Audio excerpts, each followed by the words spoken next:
This is CGTN, China Global Television Network.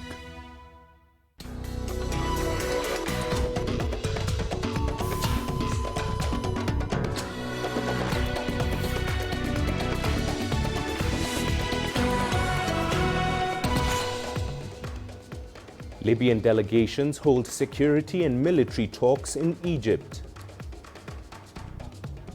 The COVID-19 global death toll surpasses 1 million.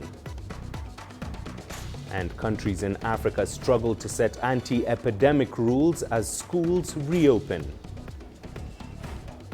Hello and a very warm welcome to you wherever you're joining us. This is Africa Live. I'm Mahe Mutua in Nairobi.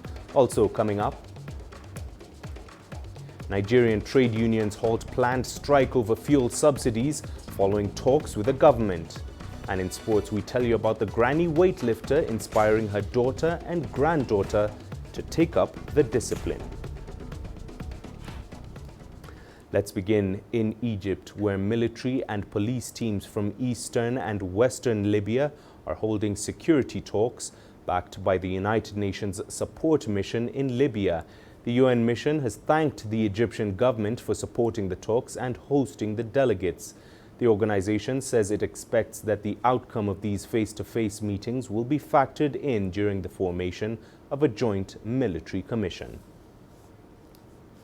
Well, to discuss this further, we're now joined live by CGTN's Adel Makhroui, who is joining us from Cairo. Adel, the UN is endorsing the Hurghada talks. Can you tell us who is attending and what is on the negotiating table? The talks are more or less considered to be like preparatory meetings for the UN's 5+5 military talks. This time Egypt is sponsoring these talks. We have delegations representing military and police from both rival factions. So we have representatives from the western side of Libya, the government who represent the government of National Accord, and the rivals, the LNA forces, the Libyan National Army, Khalifa Haftar, and also military and security leaders from his side. This basically means that these are the people responsible for the fighting and the security on the ground. And therefore, talking between them is quite significant. What they're discussing, they're basically discussing a lasting ceasefire with both parties holding the current dividing line of Sirt and Al-Jufra, a strategic line that Egypt has set. And since President El-Sisi has set that line, neither sides have breached it.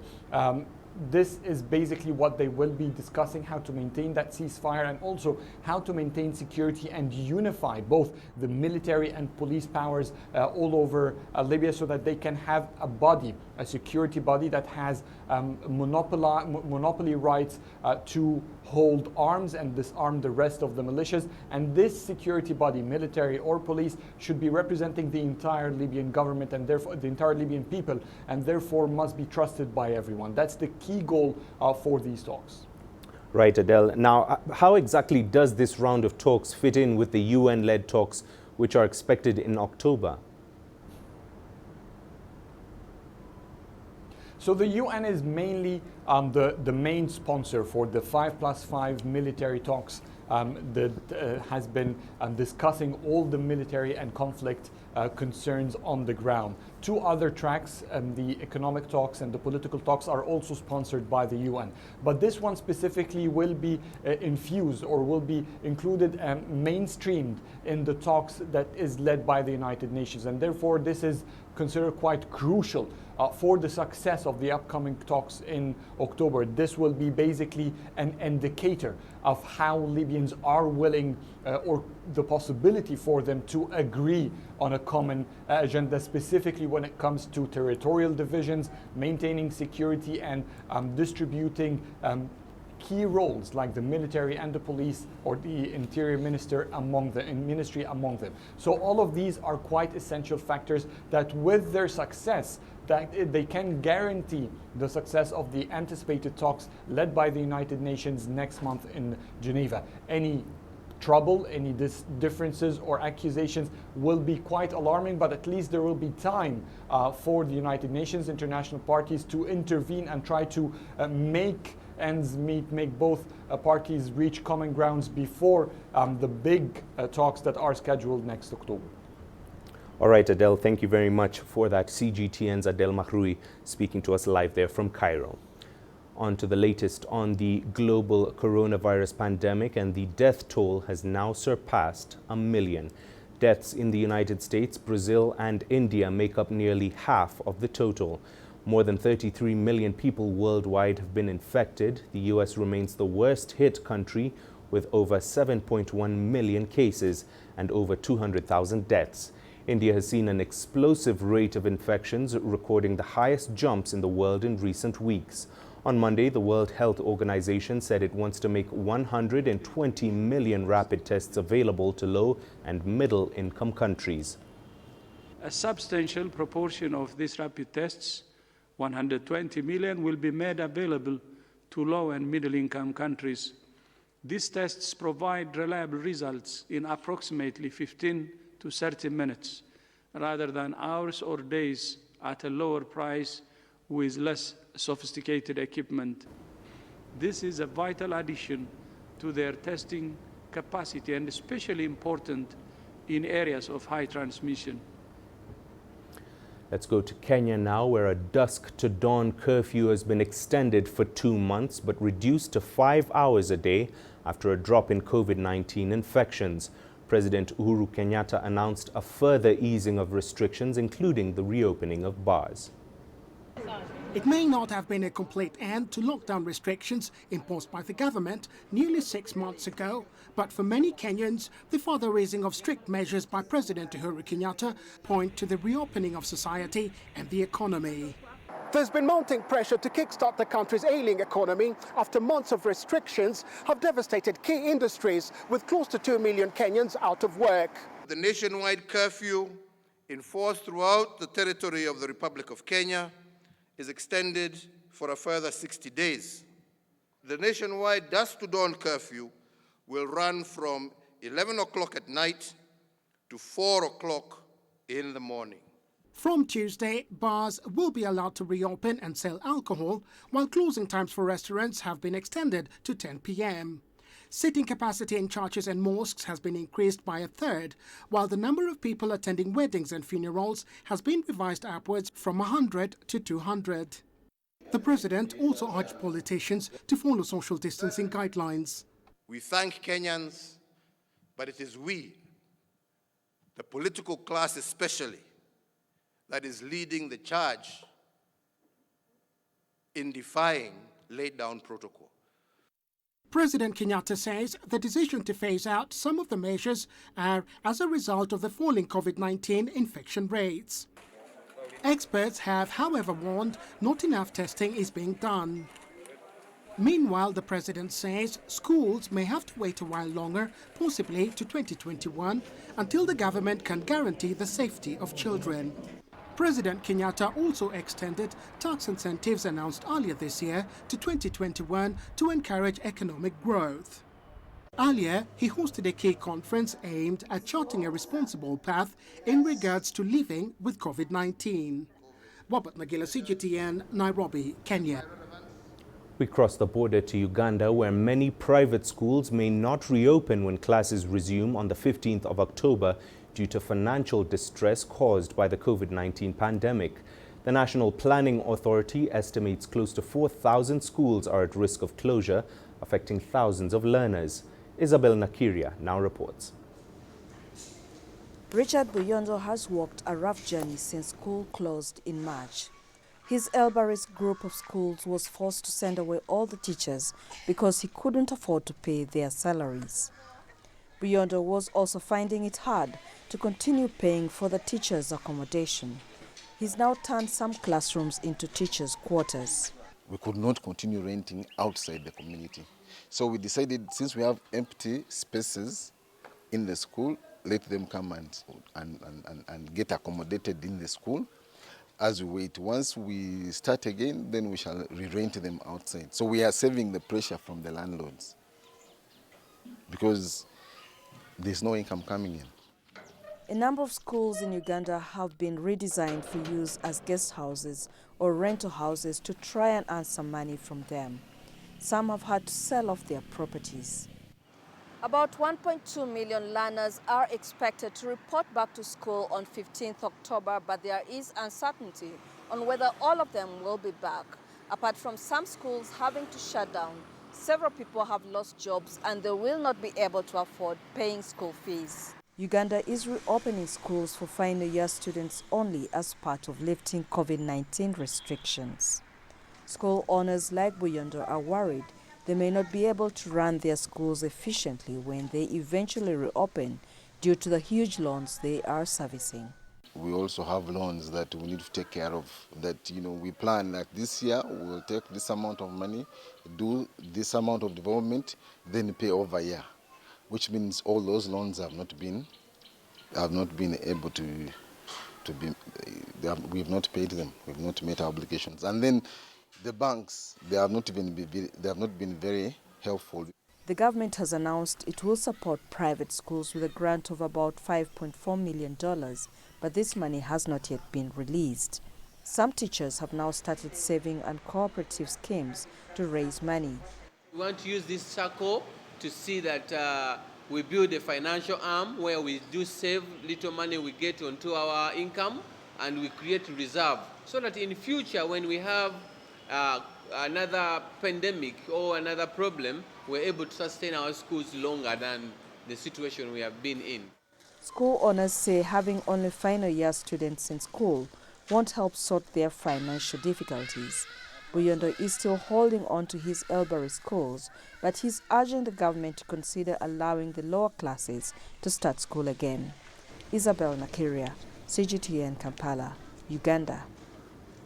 Well, let's delve further into this story. I'm now joined by Dr. Moses Ngware, who is a senior research scientist and head of Education Research Program at the Africa Population and Health Research Center here in Nairobi. Dr. Ngware, I suppose it is a delicate balance. How exactly can countries reopen schools while at the same time ensuring the safety of children? Thank you, CGTN, for having me on board. That's possible, because we have seen a few countries open, and I think the number is increasing. We've seen Malawi, we've seen Ivory Coast, we've seen Zambia, and others are following suit. But you are right, because when you talk about reopening, safety of our children comes first. And then the other important thing is we have to make decisions based on evidence. So for you to combine those two, probably using an approach that would allow us to learn as we move on would be good. And that's what probably we would call adaptive management, kind of doing things. So we have to do that incrementally. We have to let a small number of students, for example, like a candidate, go in, and this is what people are talking about, opening in phases. It allows us to learn as we move on, because no one really understands or can claim to understand the implications of the COVID-19, given that it is a new phenomenon. So using an approach that allows us to learn as we continuously open incrementally, using a phased approach would be a very good opportunity and option for us to follow as a country. Doctor, as you mentioned earlier, some African countries have cautiously reopened their learning institutions, while some others, like Kenya, are lagging behind. What exactly is the challenge that has led to this? I think if you look at countries in Africa, and let me restrict myself to Africa, we are different. The contexts are different. If you look at the case of South Africa, look at the numbers of infection, more than 670,000. Again, look at the numbers of infection in Kenya, more than 38,000. That alone tells us something, that the contexts are different. If you look at the countries that probably are opening, you'll find the numbers infected or confirmed infected are quite low. So that's one. You also have to look at the rate of infection as well. So that kind of evidence informs the decisions that the countries are making. And apart from that, so you have to use the evidence and the context within each country for you to open. And finally, look at the enrollments. For example, we are talking about, there's a country like Malawi, Ivory Coast, and all that. The numbers enrolled in school are low, and they can be able probably to manage that. But if you look at the case of Kenya, we are talking about more than 17 million children and youth that we have to think about. So the issues of the context really are matter, and they have to be thought through very carefully before you follow suit following up what other countries have done at the moment. And Doctor, looking at the financial aspect, the education sector has, of course, lost considerably in terms of revenue and lost time. How exactly can it recover from this? Well, two things. You've talked about losing the revenue, and you talk about time. If you look at time, we do have, for example, we do have children who have missed school, who are out of school, for example, even without COVID. But sometimes they are brought back to the education system, and they are supported to recover and to be where they are supposed to be in terms of their age. And we have programs, for example, like accelerated learning and those kind of things. So the point I'm making here is, if you resume, and that should be the first stage, you reopen and have a system that is running, it should not be difficult to recover the time already lost. And here we should not be talking about the time, we should be talking about the skills and the learning that they were supposed to do. They can be able to recover that. And teachers in Kenya particularly, I have confidence they are trained, well trained enough to help students recover. Furthermore, remember, the curriculum is structured in a way that we are looking at competencies, we are looking at skills. There are things that we call competencies, for example. Okay. It's not a must that you teach the child each and every aspect that the child has to learn, and that will help them recover whatever we are calling as time lost. Of course, for Dr. Ngware, thank you very much, Dr. Ngware. We'll have to leave it there for now. Researcher with the Africa Population and Health Research Center, Dr. Moses Ngware, joining us live on the line there. Well, it's time for us to take a short break here on Africa Live. Here's what's coming up. Uganda set to take part in COVID-19 vaccine trials. And Niger hopes for an end to flooding, which forced thousands of victims to be sheltered in schools.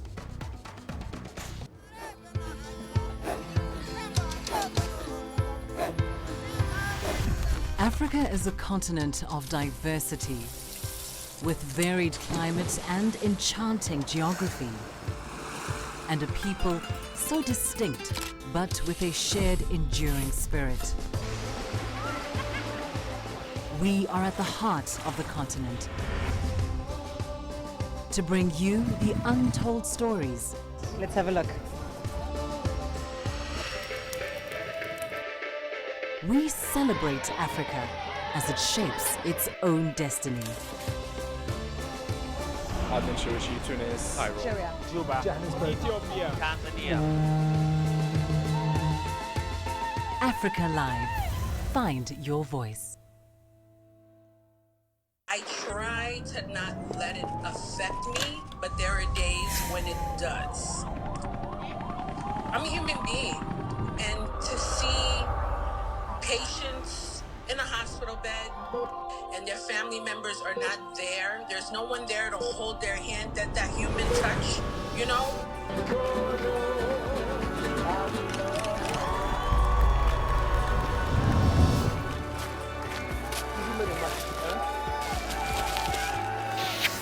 I just hope everyone can remember that the situation is not permanent and that everything will get better eventually.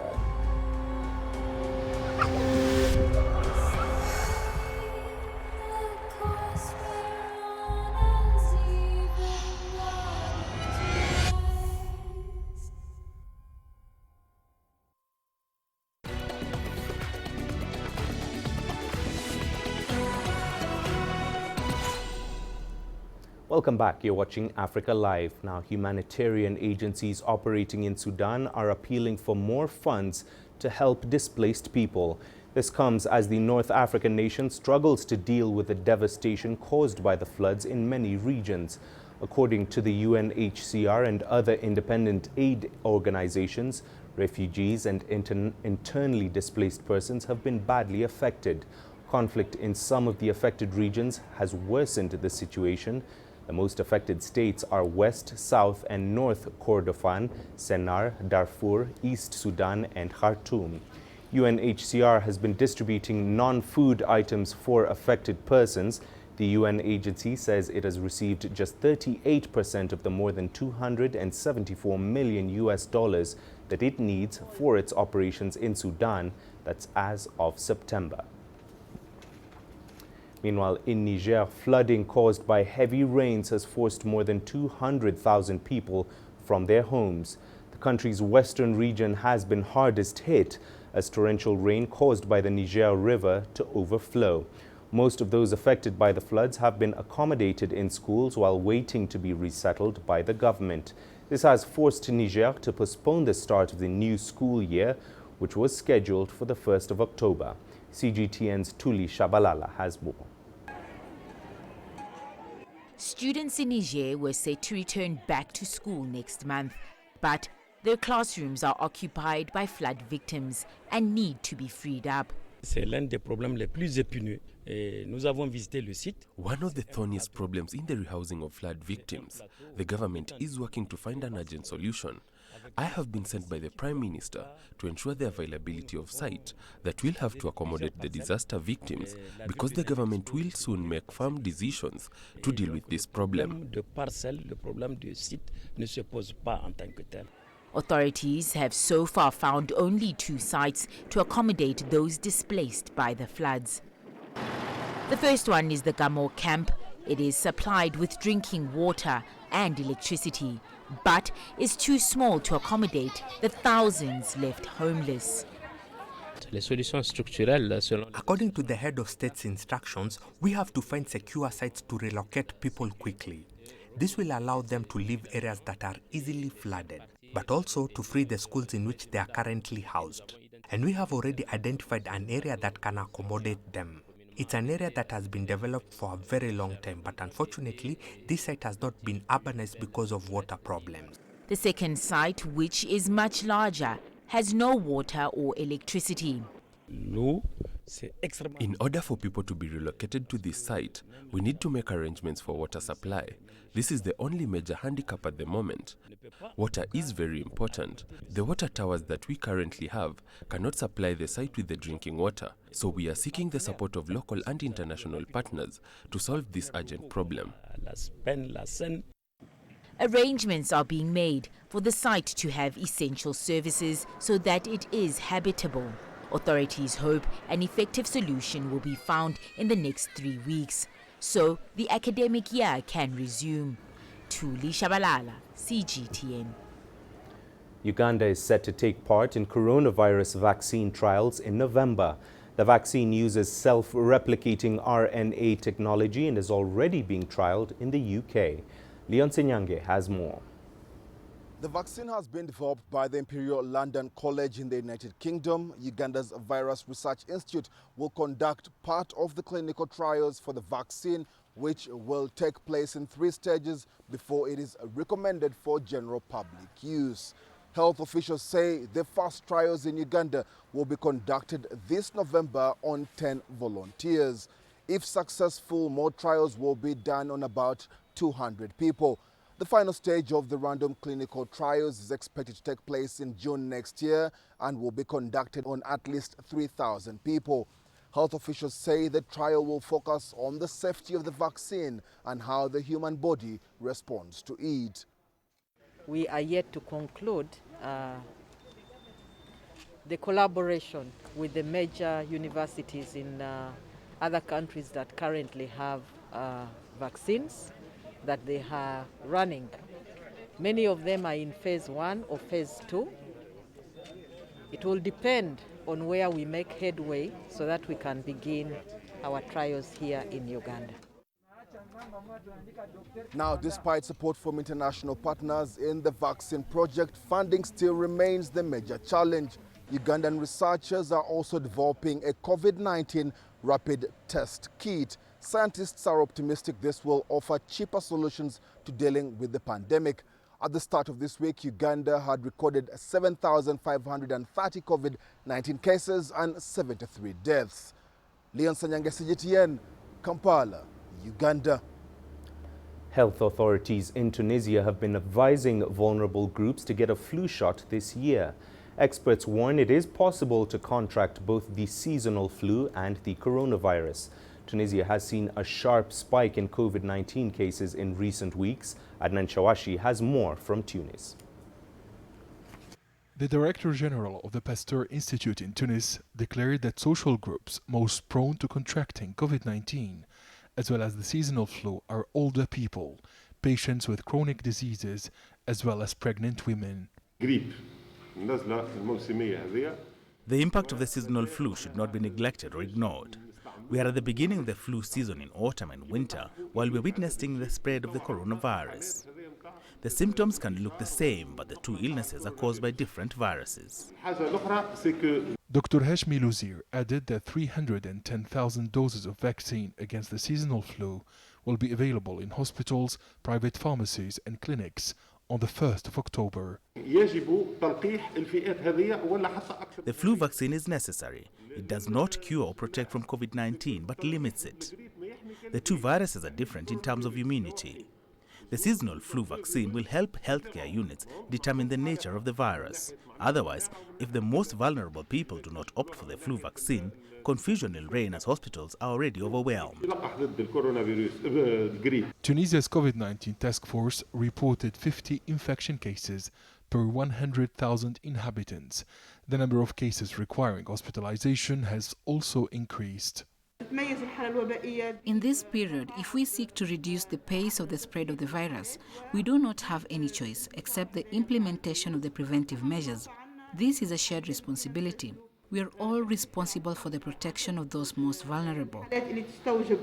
Infectious disease experts warned of a possible second wave of COVID-19 if citizens do not follow health protocols.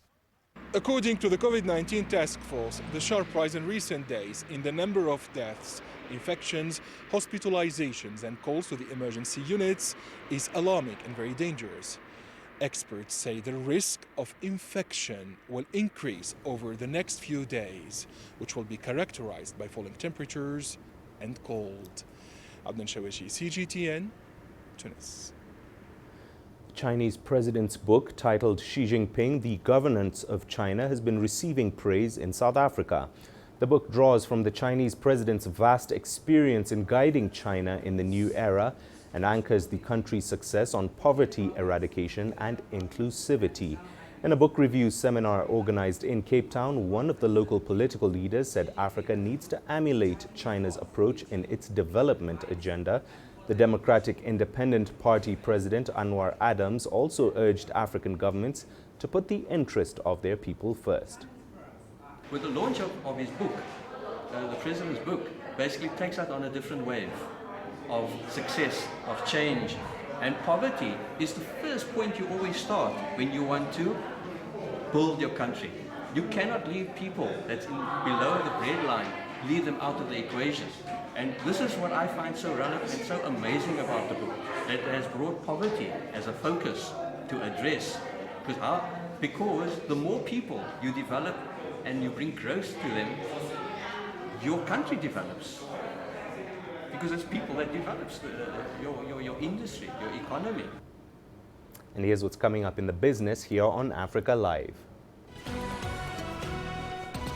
Nigerian trade unions halt planned strike over fuel subsidies following talks with the government.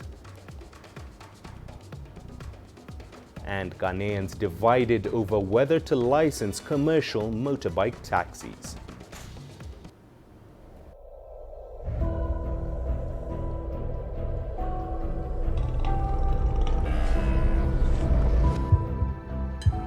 This has taken me completely out of my depth, but at the same time, it's exciting. It's new, it's different, it's a challenge. It's really exciting.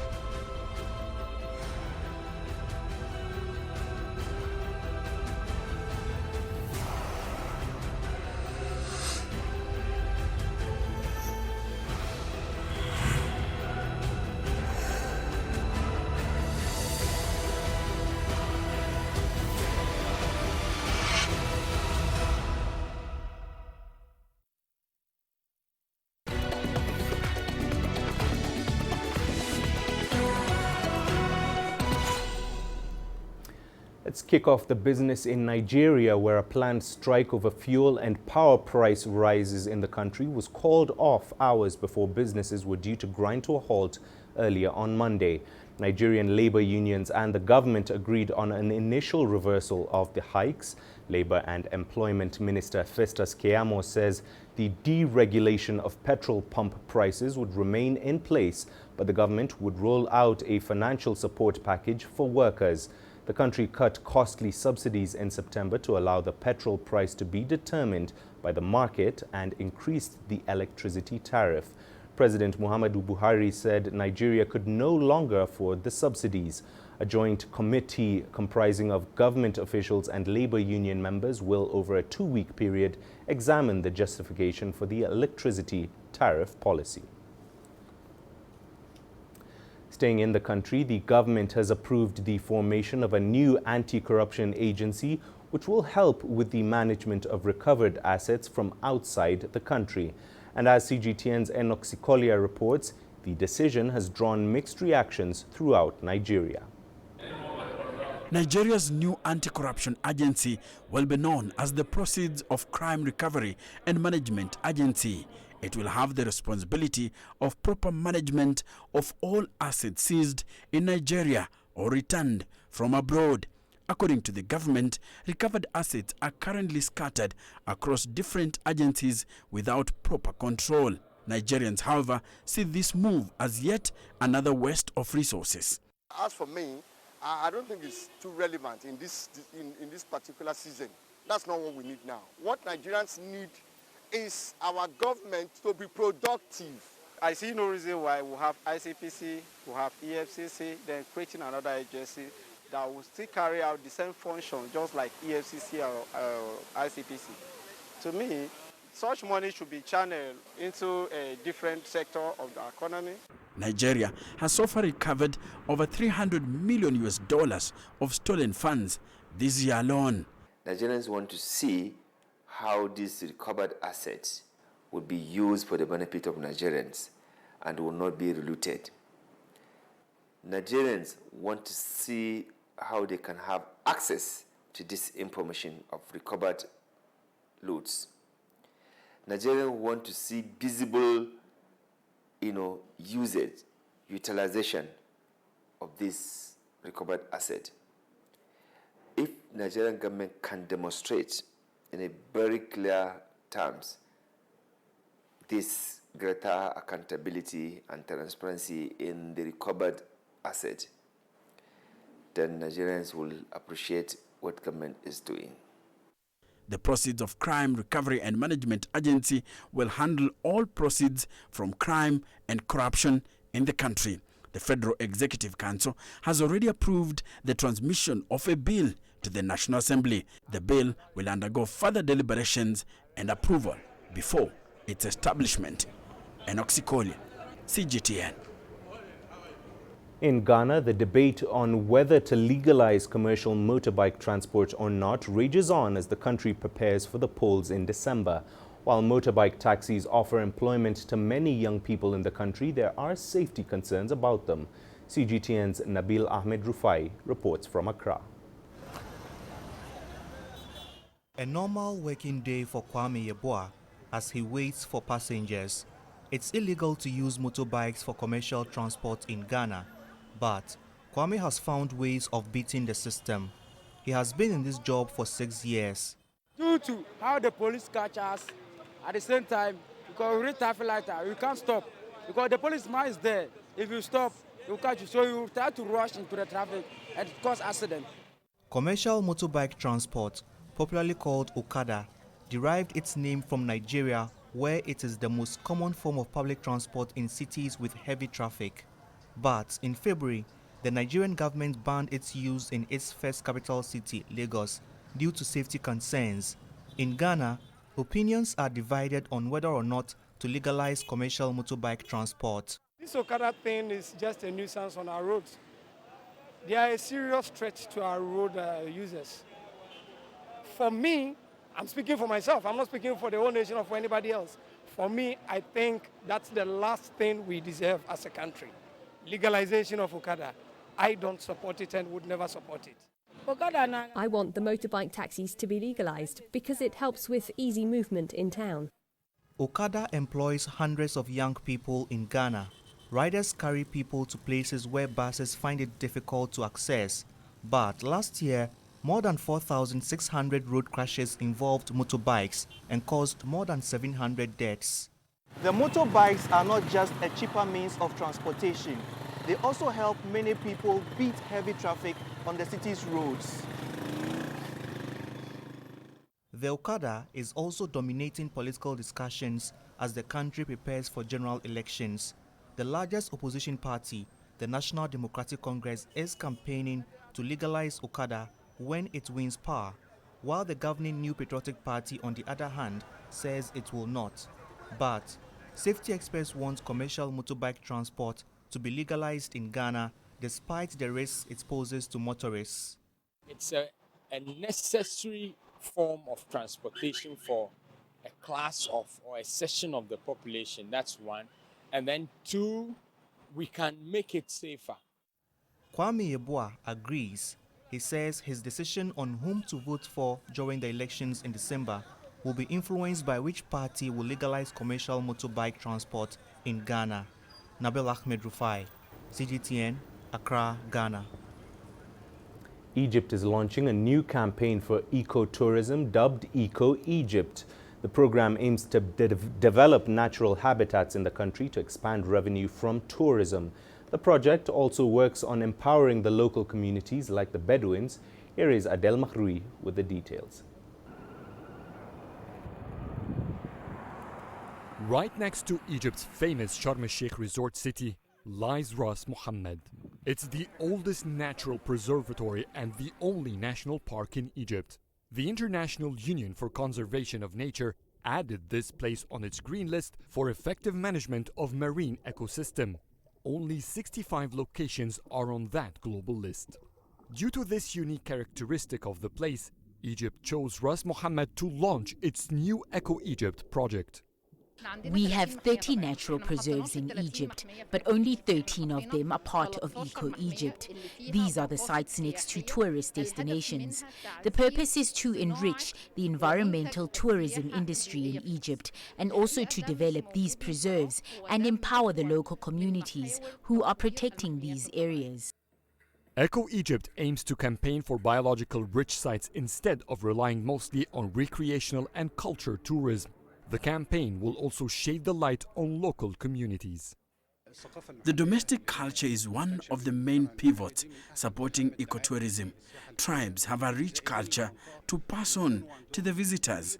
Eco Egypt initiative works to empower the local communities and give tourists a different experience of those people, or are considered part of that environment.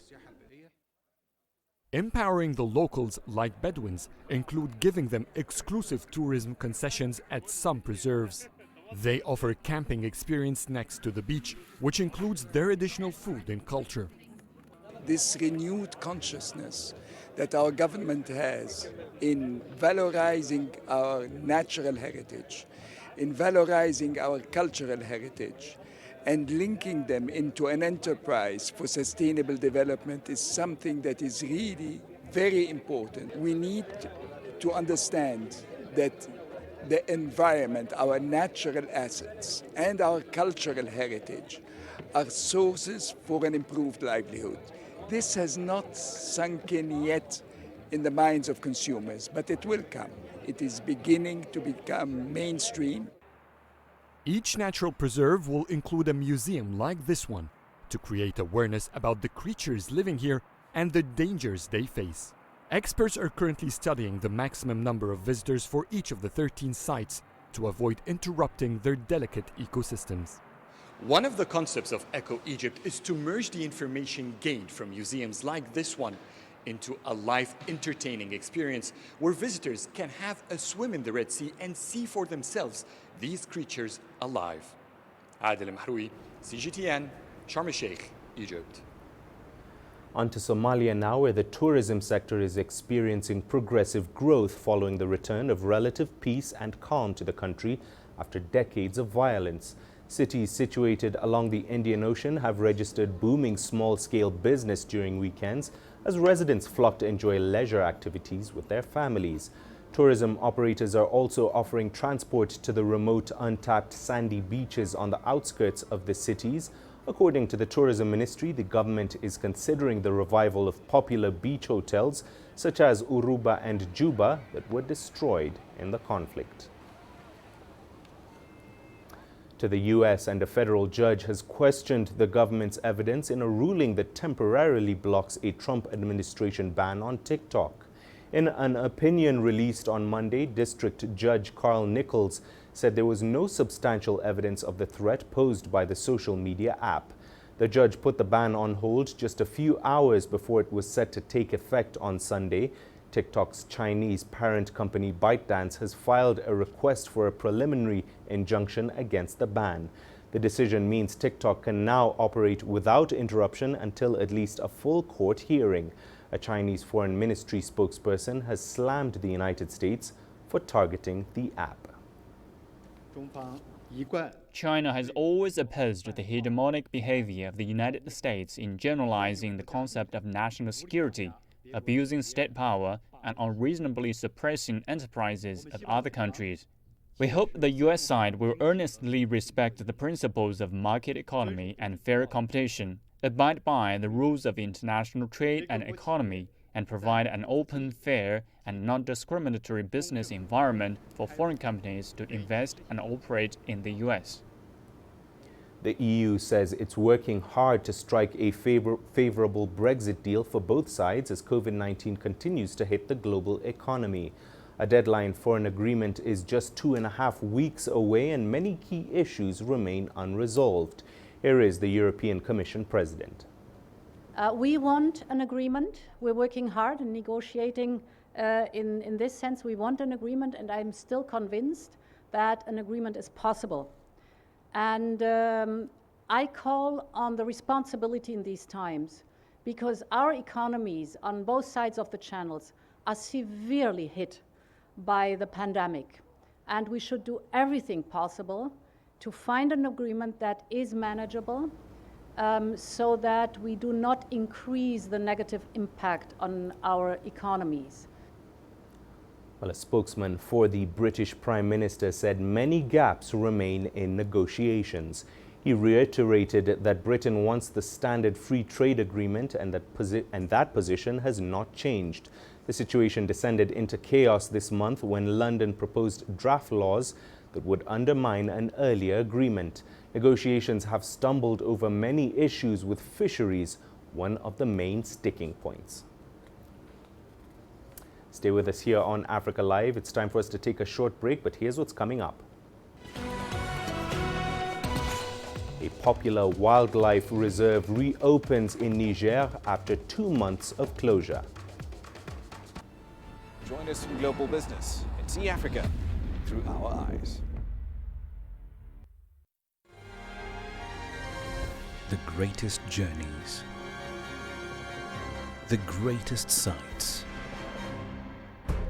the greatest adventures. Here in Panata, this weir allows the locals to walk on water. We're far more than just TV news.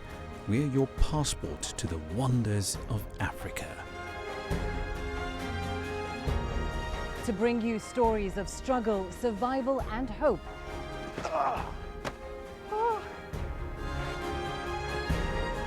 So let's explore.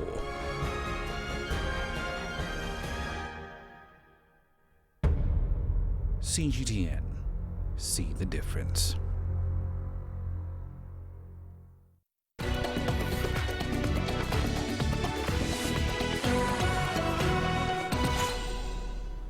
Welcome back. In Niger, the Kouré Giraffe Reserve has reopened after 2 months of closure following a terrorist attack. 6 French humanitarian workers were among the 8 people killed in that attack. Located 60 kilometers southeast of the capital Niamey, the Kouré Reserve is home to the West African giraffe. The surrounding villages have benefited from the tourist attraction. These protected animals may not have been aware of a terrorist threat that paused their daily interactions with human visitors. But the reserve has now reopened. More than ever, the state of Niger is taking all necessary measures to create the conditions of security that will allow all our visitors to visit Niger in peace and the population to live in peace and carry out development actions. We will do our utmost to attract visitors and lovers of Niger to come and visit us. We reassure them that their safety will be guaranteed.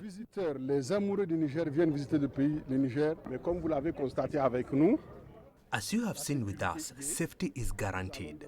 We urge everyone to come and visit Kure. I'm very pleased and satisfied that the authorities came in large numbers to this ceremony.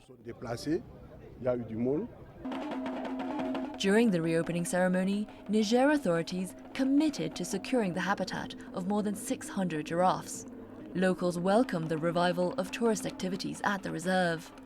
The closure of the Kure Giraffe Reserve caused by the tragic attack on August the 9th has profoundly affected the socio-economic sector of the area because many people in Kure depend financially on the income from tourists. Today, the reopening of the site makes us very happy. After the attack, we went through a very critical situation because we are living off the support of some NGOs. Thanks to the food aid that we received, we were able to make our ends meet. We very much hope that the Kure area will be safe. And we believe that with the reopening of the site, the state will take precautions to better secure the area. The site had previously been labelled as a red zone by France, which advised against travel to the area. A military presence in Kure is helping to ensure security. The Ministry of Tourism says it will gradually reopen other tourist sites that are still closed. Daniela Pearson, CGTN. And here's what's coming up in the sports. We tell you about the granny weightlifter inspiring her daughter and granddaughter to pick up the sport.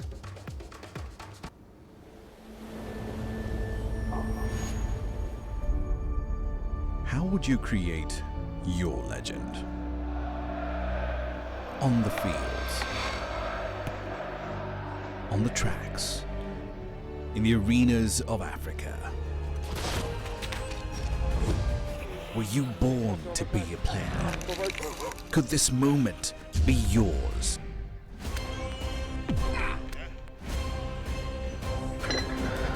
Sports Scene. Find your game.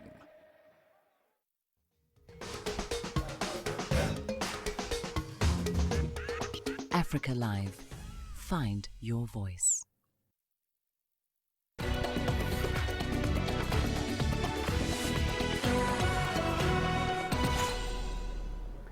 Welcome back. Now, Kenyan Olympian weightlifter Mercy Obiero is keen on ensuring future generations of her family take up the sport she's been involved in for 2 decades. Obiero is training her daughter and granddaughter in Nairobi. CGTN's Chao Mgono tells us more. For Chanel Lokoth, being in the gym is as routine as clockwork. And at just 10, she can lift her own body weight thanks to training with a coach with vast experience in competitive weightlifting, her mother. When she went for Olympics, I was very happy. So I saw her at the TV, and I was very happy. And I said one day even me, I'll go to Olympics. Chanel's mother, Mercy Obiero, was the second African woman to compete in weightlifting at the Olympics, representing Kenya at London 2012.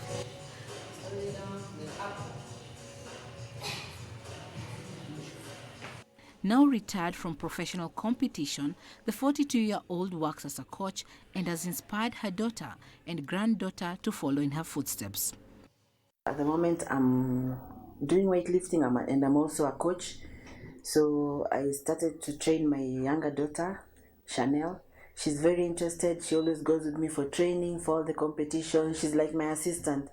In fact, she's always motivating me, Mom, you should do this. Now today you should aim for 200 kilos. So whenever I see her with me in the gym, I always hit my best. The pandemic has been a blessing in disguise for this weightlifting family. having lived under lockdown for the past month. It's been something positive for me with my daughter, because we've been even more closer than before with her, because we're always together with her in the house, and it has given us a chance to train together even more. We have a bar at home and a few weights, so she just does the technique because we don't have enough weights for her to train. Obiero, who overcame insurmountable odds to make it in a sport, hopes her efforts will help a new generation of female weightlifters realize their dreams. By passing on the baton to the next 2 generations of her family, Obiero is working to lift her sport to the next level in a country famed for her distance running prowess. Now, Kenya's